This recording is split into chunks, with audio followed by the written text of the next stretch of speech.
तो hello guys, स्वागत है आपका हमारी एक और न्यू वीडियो में। और आज की वीडियो में हम एपिसोड 6 को एक्सप्लेन करने वाले हैं। और आज मैं खुद एक्सप्लेन नहीं करूंगा बल्कि एआई से करवाऊंगी। तो अगर आपको एक्सप्लेनेशन पसंद आए तो हमें कमेंट में बताना ना भूलें। तो अब बिना किसी देरी के स्टार्ट करते हैं आज का वीडियो।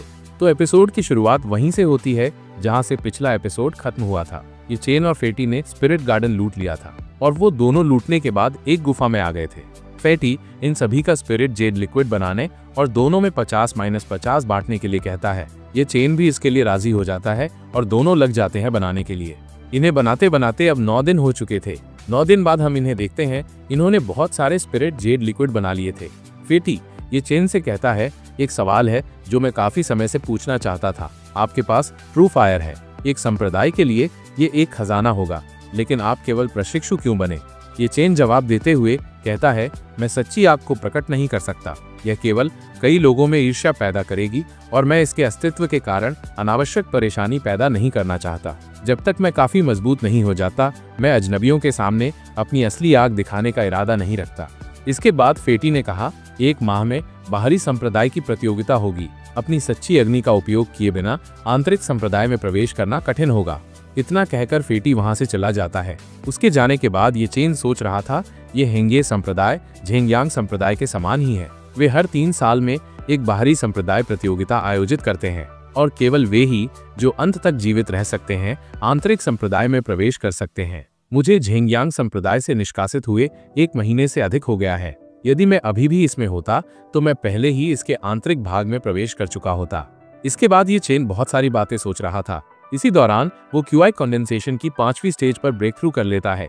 अब अगली बार ये चेन को कम से कम 100 बोतल स्पिरिट जेड लिक्विड चाहिए होंगे। तभी उसकी वो बोतल जिसको उसने वांगडाओ पवेलियन से खरीदा था कुछ मूवमेंट करती है। ये चेन उसे बाहर निकालता है और उसका ढक्कन खोलता है। ढक्कन खोलते ही वो बोतल तेजी से स्पिरिट क्यूआई को अब्सॉर्ब करने लगती है और अब्सॉर्ब करके उसे लिक्विड फॉर्म में बदल देती है। ये चेन इसे देखकर शॉक भी था और हैरान भी।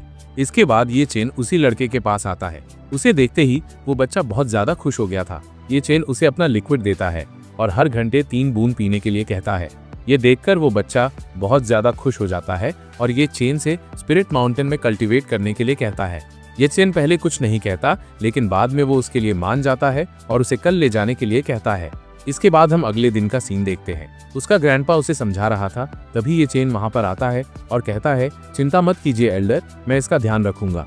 इसके बाद ये चेन उसे एक एल्डर के पास लेकर आता है और कहता है, एल्डर इसका नाम हुआ है और ये यहाँ पर आइडेंटिटी कार्ड लेने के लिए आया है। एल्डर उसे आउटर डिसाइपल बना देता है और उसका आइडेंटिटी कार्ड दे देता है। और जब ये चेन धन्यवाद कहकर वहां से जा ही रहा था, तभी एल्डर ये चेन को उसका डिसाइपल बनने का ऑफर देता है। ये चेन मैं सोचूंगा, ये कहकर वहां से चला जाता है। रास्ते में उसे क्यूआई हाओ मिलता है जो कि उसे चढ़ा रहा था। ये चेन उससे कहता है, मैं कल तुम्हारा फेंग यून स्टेज पर इंतजार करूंगा। ये कहकर ये चेन वहां से निकल जाता है। रास्ते में वो बच्चा दुखी होकर कहता है, बड़े भाई, मैंने तुम्हें फिर से शर्मिंदा कर दिया है। क्यूई यून नाम का वो लड़का मुझसे कहीं बेहतर है। ये चेन उसे समझाते हुए कहता है, क्यूई यून नाम का लड़का स्पष्ट रूप से एक अमीर परिवार का शिष्य था जिसे शुरू से ही विभिन्न प्रकार के अमृत की आपूर्ति की जाती रही है। वे केवल इसलिए हमसे बेहतर हैं क्योंकि वे हमसे बेहतर पैदा हुए हैं।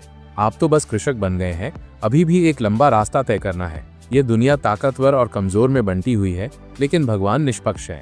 सिर्फ इसलिए कि आप अभी थोड़े हीन हैं, इसका मतलब ये नहीं है कि आप जीवन भर हीन रहेंगे। जब मैं पहली बार यहाँ आया था तो क्या मुझे भी हेय दृष्टि से नहीं देखा गया था? उस पे वो बच्चा कहता है, मैं अपने प्रयास दोगुने कर दूंगा और अब कभी भी बड़े भाई का अपमान नहीं होने दूंगा। इसके बाद दोनों वेपन पैविलियन में आते हैं। एल्डर बच्चों को एक वेपन चुनने के लिए अंदर भेज देता है और फिर ये चेन एल्डर से पूछ लेता है, एल्डर क्या आपके पास ब्लैक स्टील और ब्लैक आयरन है? वही ये चेन मन ही मन में सोच रहा था। यदि काले लोहे और काले स्टील के सार को लाल स्वर्ग की तलवार में परिष्कृत किया जाता है तो काला लोहा कठोर होता है और काला स्टील लचीला होता है। यदि दोनों एक दूसरे के साथ मिल जाएं तो ये निश्चित रूप से सबसे अच्छा विकल्प है। कम से कम हथियार शोधन कला तो यही कहती है।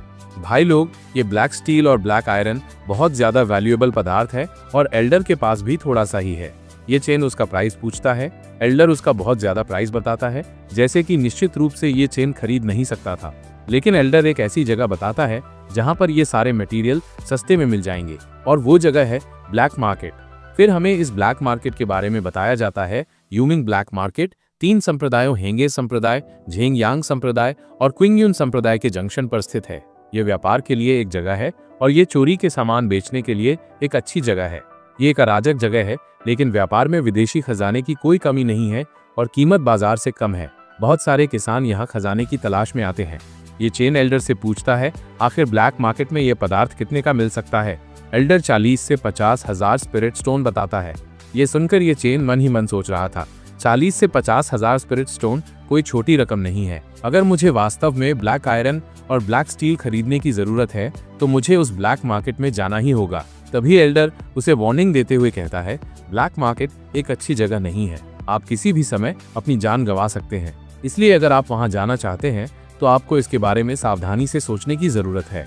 तभी वो बच्चा एक वेपन चूज करके आ जाता है जो कि एक ब्लैक आयरन स्टाफ था। एल्डर उसे वेपन बदलने का एक और मौका देता है, लेकिन उसे वो वेपन पसंद आ गया था, इसलिए वो उसके लिए मना कर देता है और दोनों वहां से चले जाते हैं। इसके बाद हम अगले दिन का सीन देखते हैं। ये चेन फेंग यून स्टेज पर आ गया था क्यूई हाओ से मुकाबला करने के लिए। तभी फेटी उसके सामने आता है। उसे देखकर साफ पता चल रहा था कि उसके अंकल ने उसे बहुत मारा है। फेटी ये चेन से पूछता है, तू कितना कॉन्फिडेंट है कि तू जीतेगा। ये चेन कहता है 100%।